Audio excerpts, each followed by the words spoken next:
Happy Mother's Day po sa lahat and happy graduation po. Magandang hapon po sa lahat, sa ating lahat. Ako po si Lorraine Bayona Belmis, instructor po ng Zumba class. Isang mainit na pagbati sa panauhing pandangal ang kagalang-galang na Maria A. Ponce, Ambassador ng Pilipinas sa Malaysia, ma'am. Kay Russell Reyes, Consul General, sir. Kay Vice Consul Christoph Gael Ampo, sir. Sa ating masipag na labor attaché, Jocelyn B. Ortega, ma'am. Sa ating welfare officer, Rosana G. Siray, ma'am. Sa lahat ng ating mga panauhin, nagsipagtapos, at sa ating mga kapwa OFW, isang mapagpalang hapon po sa ating lahat. Mga kapwa ko OFW, mga kababayan, mga kaibigan, nandito ako ngayon upang ibahagi ang aking kwento. Isang kwento ng pag-asa, sakripisyo at pagmamahal sa pamilya. Medyo matagal-tagal na pa ako dito sa Malaysia. Hindi ko nasasabihin kung anong taon ako pumunta, baka magbilang pa kayong lahat, no?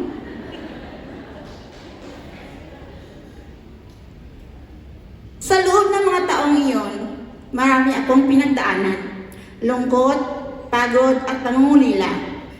Ngunit sa kabila ng lahat ng iyon, patuloy ako nagsusumikap dahil alam ko na ang bawat sakripisyo ko ay para sa kinabukasan ng aking pamilya. Ang aking ina po ang siyang unang nagtrabaho dito bilang isang OFW. Siya ang nagsakripisyo para maitaguyod kaming magkakapatid. Ngayon, ako naman nagpatuloy sa kanyang nasimulan. Hindi lamang po ako, nandito din po ang kapatid kong babae. Kaya tunay na masasabi ko na kami ay isang pamilya ng manggagawa. Matatag, masipag, at hindi sumusuko. Una akong dumating dito sa Malaysia, nagtrabaho ako bilang isang kasambahay. Hindi naging madali ang buhay. Mula umaga hanggang gabi, trabaho ang iniisip. May mga araw na umiyak ako sa aking kwarto dahil sa pangungulila sa aking pamilya. Ngunit sa gitna ng mga pagsubok na yon, natutunan kong hindi hadlang ang hirap. Ito ay maaaring maging daan tungo sa magandang oportunidad.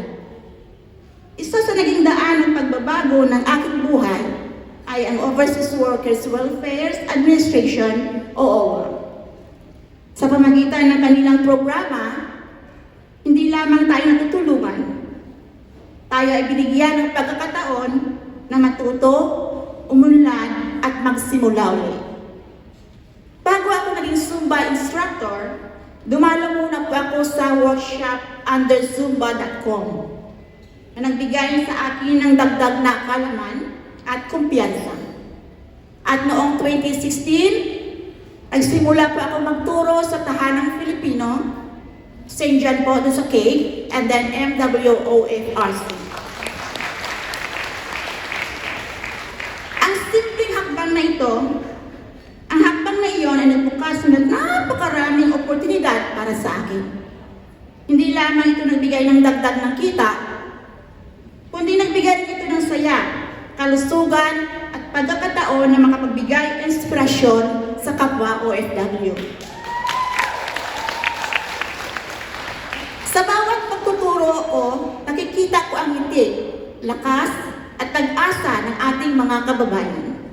Doon ko napagtanto na kahit malayo tayo sa ating pamilya, maaari pa rin po tayo bumuo ng isang komunidad na nagtutulungan at nagdadamayan.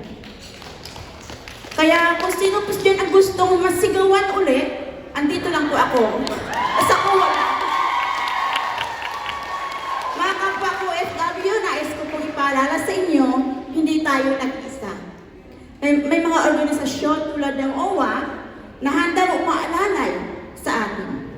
Mula sa tulong pinansyal, pagsasanay, hanggang sa pagbigay ng mga oportunidad upang matuto at magkaroon ng bagong kakayahan.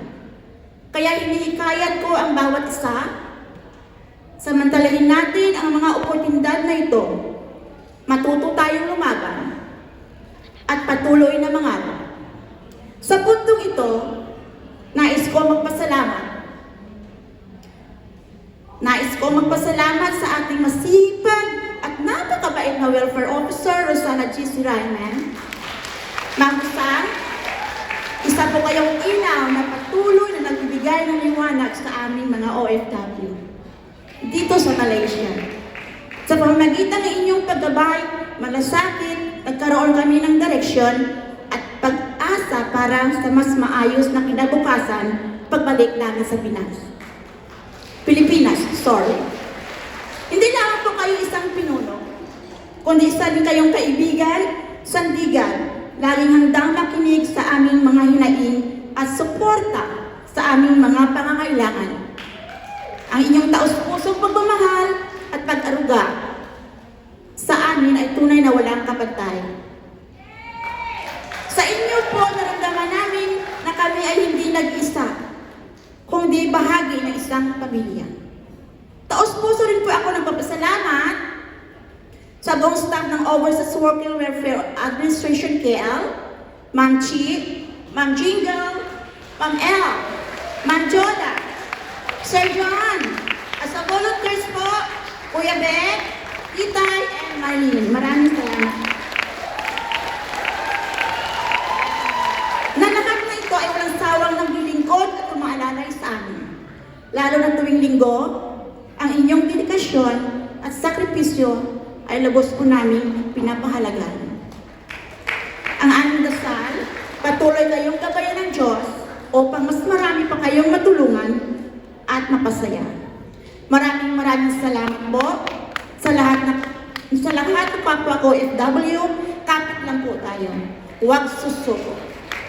Ang bawat pawis at pagod natin ay may kahulugan. Ang bawat sakripisyo natin ay para sa mas magandang kinabukasan ng ating pamilya at ng ating bayan. Sa muli, ako po si Lorraine Bayona Donis, instructor po ng dance lesson class. Mabuhay OWAKIL, mabuhay ang OFW, mabuhay ang Pilipinas. May I request everyone to please stand? Lahat po, magti-tiktok tayo. Sandali lang sir, bababa lang ako sir. Music sir ha? Hawak mo.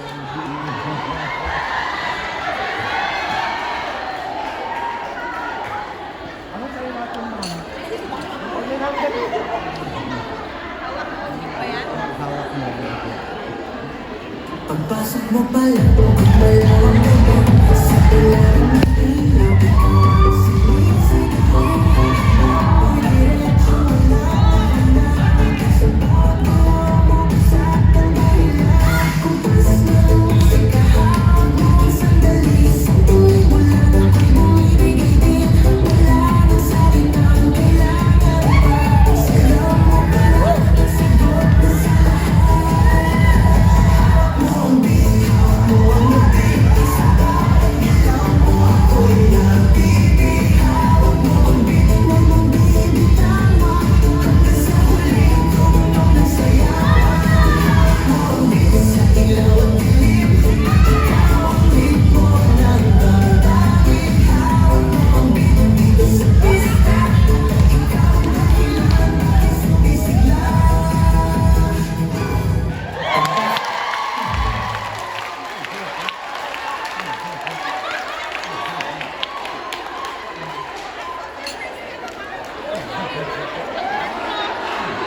Thank you, Coach Molly, for that inspiring testimony and for sharing your experience with us today. We now proceed with the presentation of the tokens of appreciation to our dedicated trainers in recognition of their invaluable service, commitment, and support throughout the training program. May we call on Con Gen Rosal R. Reyes, together with Labor Attaché Jocelyn B. Ortega, and Welfare Officer Rosana G. Siray to present the tokens to our trainers. Allow me to read the citation of the certificate. Certificate of Appreciation is awarded for trainers for sharing the knowledge and expertise in skills training program first semester calendar year 2026 conducted by Migrant Workers Office Overseas Workers Welfare Administration at the Alagang OWA OFW Global Center for the promotion of on-site social preparation, reintegration, preparedness and enhancement of the capabilities of the overseas Filipino workers under the auspices of the Embassy of the Republic of the Philippines, Kuala Lumpur, Malaysia. Certificate of Appreciation is awarded to